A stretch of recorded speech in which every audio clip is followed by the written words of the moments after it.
Hello guys, welcome to SGR education. SGR education में आपका बहुत बहुत स्वागत है। मेरा नाम है नवीन साहब। एक्सपेरिमेंटल रिसर्च की जो कंप्लीट सीरीज हम कर रहे हैं, जिसके अंदर पहली वीडियो में एक्सपेरिमेंटल रिसर्च क्या होती है मैंने आपको करवाया था, और साथ ही साथ कंफाउंडिंग वेरिएबल कराया था। मैंने कहा था कि हम ये सारे वेरिएबल, सारी वैलिडिटी की टाइप्स और सारे डिजाइन एक्सपेरिमेंट्स को पूरा करेंगे। उसी में अब ये जो दूसरी क्लास है वो होगी आपकी कंट्रोल और क्राइटेरियन वेरिएबल के बारे में। हम जानेंगे ये वेरिएबल क्या होता है, इससे जुड़े सारे के सारे एग्जाम्पल्स। तो क्लास को पूरा देखिएगा। अगर आप अनअकैडमी के प्लस कोर्सेज या पेड कोर्सेज में आना चाहते हैं तो ये कॉमर्स का कोर्स जो अभी चल रहा है और कंप्लीट कोर्स आने वाले हैं, और ये डिटेल यूनिट का कोर्स जो 4 यूनिट्स का कोर्स चल रहा है, इसमें एनरोल कर सकते हो और इससे पढ़ सकते हो। अगर आप पेड सब्सक्रिप्शन लेते हैं और इस कोड का इस्तेमाल करते हैं तो आपको 10% डिस्काउंट मिलता है आपकी फीस के अंदर। कंट्रोल वेरिएबल गाइस देखिए क्या होता है। मैं आपको एक बहुत जनरल एक्सपेरिमेंट से दिखाता हूँ, ये टेक्स्ट हम बाद में भी पढ़ लेंगे। देखिए, अगर मैं आपको ये कहूँ कि एक प्लांट है और उसकी ग्रोथ के ऊपर एक असर डालती है लेट्स से कि सनलाइट, तो हम ये देखना चाहते हैं कि कितनी सनलाइट उसे मिलेगी सो दैट कि उसकी ग्रोथ किस हिसाब से होती है। तो हम ये कह सकते हैं कि एक इंडिपेंडेंट वेरिएबल के तौर पे एक प्लांट के ऊपर जो आने वाली सनलाइट है उसको इंडिपेंडेंट वेरिएबल के तौर पे ले लेते हैं, और किस तरीके से असर पड़ेगा प्लांट की ग्रोथ के ऊपर ये एक डिपेंडेंट वेरिएबल हो जाती है। अब हमें यहाँ कंट्रोल वेरिएबल या कंट्रोल्ड वेरिएबल समझना है, क्योंकि एक्सपेरिमेंट के अंदर बहुत तरीके के वेरिएबल्स होते हैं जिसमें कंट्रोल वेरिएबल एक पार्ट है। तो वेरिएबल्स वो चीज है या वो वैल्यू है जो कि चेंज हो सकती है, हम सब जानते हैं। एक अच्छे एक्सपेरिमेंट के अंदर हम सब जानते हैं कि इंडिपेंडेंट वेरिएबल और डिपेंडेंट वेरिएबल दो चीजें होती हैं। तो अगर हम ये टेस्ट कर रहे हैं कि अमाउंट ऑफ लाइट की कितनी प्रकाश जो है वो चाहिए किसी पर्टिकुलर प्लांट को ग्रोथ होने के लिए, तो हमने ये आइडेंटिफाई किया कि इंडिपेंडेंट वेरिएबल जो है वो लाइट है, डिपेंडेंट वेरिएबल जो है वो प्लांट का ग्रो होना है, और कंट्रोल वेरिएबल वो दूसरा फैक्टर है एक एक्सपेरिमेंट में जिसको आपको कांस्टेंट रखना पड़ेगा। क्योंकि अगर आप उसमें कोई चेंज करेंगे तो आप ये नहीं कह सकते कि लाइट का ही सारा असर प्लांट की ग्रोथ पे पड़ेगा, क्योंकि इस प्लांट ग्रोथ एक्सपेरिमेंट के अंदर वाटर और फर्टिलाइजर भी तो एक फैक्टर हो सकता है जो कि एक बहुत बड़ा असर डालने वाला है। तो इसीलिए कुछ फैक्टर्स को, जिनको एक एक्सपेरिमेंट को सक्सेसफुल करने के लिए हमें कांस्टेंट रखना पड़ता है, उसे हम कंट्रोल वेरिएबल कहते हैं, दैट कि हम इसको इन कंट्रोल रखने वाले हैं। तो अगर हम पानी को कांस्टेंट रखेंगे, इन कंट्रोल रखेंगे, अगर हम फर्टिलाइजर्स को जो है वो कांस्टेंट रखेंगे, कंट्रोल रखेंगे, ओनली देन तभी तो हम ये जान पाएंगे कि इंडिपेंडेंट और डिपेंडेंट वेरिएबल के बीच में क्या रिलेशनशिप है, मतलब कि किस तरीके से लाइट का जो असर है वो प्लांट की ग्रोथ पे पड़ रहा है। I hope it is clear. तो अगर कंट्रोल वेरिएबल्स को आप कांस्टेंट नहीं रखते तो आप अपने एक्सपेरिमेंट को रूइन कर सकते हैं, खत्म कर सकते हैं। एग्जाम्पल के तौर पे आप ये कंक्लूड कर सकते हैं कि प्लांट ग्रो होते हैं अगर उन्हें 4 घंटे लाइट दे दी जाए, लेकिन अगर आपके प्लांट जो है वो फर्टिलाइजर के लेवल उसके बदल दोगे तो आपका एक्सपेरिमेंट इनवैलिड हो सकता है। यहाँ पर अगर आप देखोगे कंट्रोल वेरिएबल के तौर पे, जैसे मैंने आपको पहले सिखाया था कि एज कंफाउंडिंग वेरिएबल हो सकती है आपकी जब एक्टिविटी लेवल और वेट गेन को देखा जाता है कि भाई अगर आप ज्यादा एक्टिविटी करोगे तो वेट गेन जो है वो नहीं होगा, अगर आप कम एक्टिविटी करोगे तो वेट गेन होगा। इसके अंदर एज भी एक फैक्टर डालती है, जिसमें हमने कंफाउंडिंग के तौर पे उसे देखा। अब हम इसी रिलेशनशिप के अंदर उन वेरिएबल्स को देख रहे हैं जिनको हमें कांस्टेंट रखना पड़ेगा। तो अगर हम कांस्टेंट रखते हैं इसी एग्जांपल में, सपोज करिए कि एज को, कि भाई हम तो जो है वो 20 से 30 साल के लोग ही लेने वाले हैं, तो आपने इसे कंट्रोल वेरिएबल के तौर पे कांस्टेंट रख दिया, कंट्रोल कर दिया। एज ए रिसर्चर हमें आइडेंटिफाई करना पड़ता है वेरिएबल्स को, जो वेरिएबल्स हमारे एक्सपेरिमेंट पे एक असर डाल सकते हैं, सो दैट कि हमें उन्हें कांस्टेंट रखना पड़ता है या उन्हें कंट्रोल करना पड़ता है, तभी हम उन्हें कंट्रोल वेरिएबल्स कहते हैं। अगर आप ऐसा नहीं कर सकते तो आपका एक्सपेरिमेंट के अंदर क्या होगा, इंटरनल वैलिडिटी जो है वो कॉम्प्रोमाइज हो जाएगी, खत्म हो जाएगी। तो ये एक तरीका भी है कि आप ये कहेंगे कि एक्सपेरिमेंटल रिजल्ट जो है वो आपके वैलिड नहीं होंगे।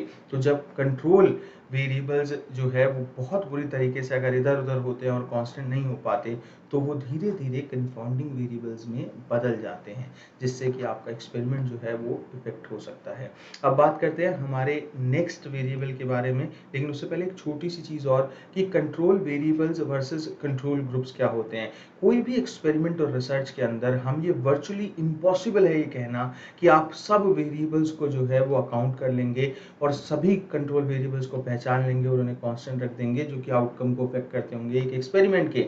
लेकिन ये बड़ा डिफिकल्ट है आइडेंटिफाई करना और कंट्रोल करना सभी पोटेंशियल कंफाउंडिंग वेरिएबल्स को भी। तो आप जो है वो एक कंट्रोल ग्रुप ले लेते हो, क्योंकि एक कंट्रोल ग्रुप जो है आपको प्रोवाइड करता है एक बेसलाइन मेजरमेंट कि आप इस बेस पे मेजर कर रहे हैं ताकि बाकी फैक्टर्स को कांस्टेंट रखा जा सके।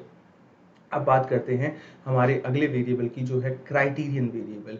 देखिए मैं आपको एक थ्योरी इसका जो है ना वो एकदम एक तरीके से बहुत इजी तौर पे एक मतलब बताता हूँ। देखो, एक तो इंडिपेंडेंट वेरिएबल, एक डिपेंडेंट वेरिएबल। इंडिपेंडेंट वेरिएबल के ऊपर डिपेंडेंट वेरिएबल पूरी तरीके से जो है वो डिपेंड करता है। दूसरी तरफ इन्हीं के दूसरे नाम है कि क्राइटेरियन वेरिएबल एक डिपेंडेंट वेरिएबल है, प्रिडिक्टर वेरिएबल जो है वो आपका एक इंडिपेंडेंट वेरिएबल है। ये दोनों एक दूसरे से अलग क्यों हो जाते हैं? तो यहाँ पर जो लिखा हुआ है उसका मतलब ये है कि ये टर्म्स इंटरचेंजेबल नहीं है। कभी कभी इसको क्राइटेरियन वेरिएबल को डिपेंडेंट वेरिएबल के तौर पे कह दिया जाता है, पर इंटरचेंजेबली कभी यूज नहीं करना चाहिए, क्योंकि क्राइटेरियन वेरिएबल एक नॉन एक्सपेरिमेंटल सिचुएशन में लागू होता है। और अगर आप बात करते हो स्टैटिस्टिकल मॉडलिंग की या स्टैटिस्टिकल मॉडलिंग एप्लीकेशन की, तो जैसे मल्टीपल रिग्रेशन है उसके अंदर एग्जिस्ट होते हैं एक्सपेरिमेंटल डेटा प्रिडिक्शन करने के लिए। तो जो प्रिडिक्टर वेरिएबल है ये आपका इंडिपेंडेंट वेरिएबल के तौर पे कहा जाता है, लेकिन ये भी एग्जैक्टली वो नहीं है। मैं आपको एक सिंपल सा एक जो है वो एग्जांपल देता हूँ जो स्क्रीन पे लिखा हुआ है कि सपोज करिए कि आपके जो इंटरनल के नंबर हैं वो एक प्रिडिक्टर वेरिएबल है और दूसरी तरफ जो आपके फाइनल सेमेस्टर में नंबर आते हैं वो क्राइटेरियन वेरिएबल है। हम ये जानते हैं कि इंटरनल के नंबर का फर्क क्राइटेरियन वेरिएबल पे मतलब कि आपके एनुअल एग्जाम पे पड़ेगा, दैट इज फॉर श्योर। पर क्या वो इकलौती चीज है इंडिपेंडेंट वेरिएबल के तौर पे जिस पे कि आपके एनुअल एग्जाम्स डिपेंड करते हैं? नहीं, बहुत सारे लोग प्री बोर्ड में फेल होते हैं, बोर्ड्स में पास हो जाते हैं, तो बहुत अच्छे नंबर भी आ जाते हैं उनके 3-3 महीने पढ़ के। तो ये नहीं कहा जा सकता, लेकिन हाँ एक असर तो पड़ेगा, क्योंकि अगर आपको वहां पर मार्क्स कम मिलते हैं तो आपकी ओवरऑल परसेंटेज पे एक असर डालेंगे।